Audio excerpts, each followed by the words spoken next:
واتل عليهم نبأ ابني آدم بالحق إذ قربا قربانا فتقبل من أحدهما ولم يتقبل من الآخر قال لأقتلنك قال إنما يتقبل الله من المتقين لئن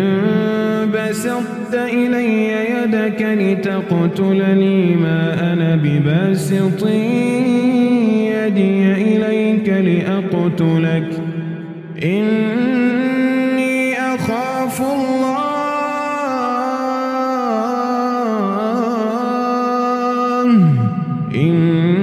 إني أخاف الله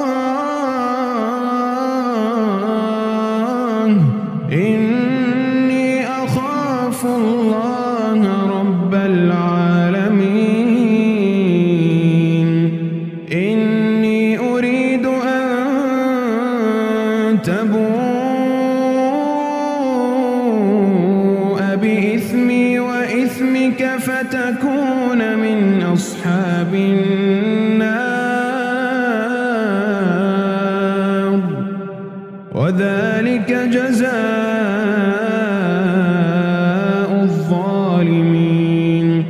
فطوعت له نفسه قتل أخيه فقتله فأصبح من الخاسرين فبعث الله غرابا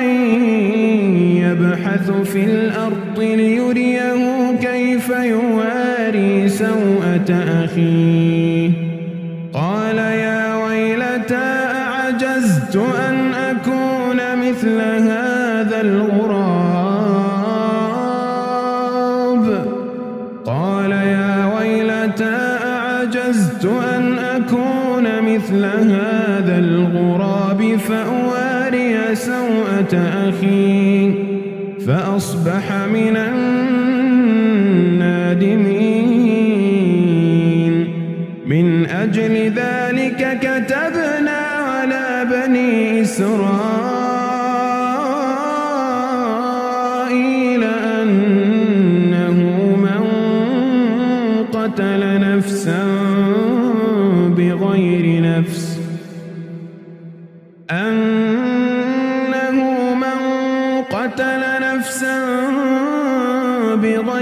نفس أو فساد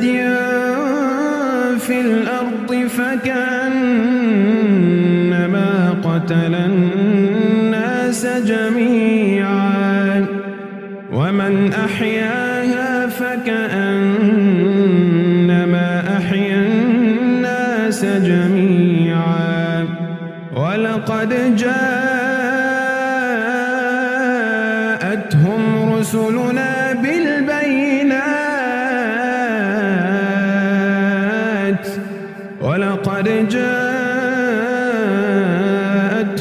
رسلنا بالبينات ثم إن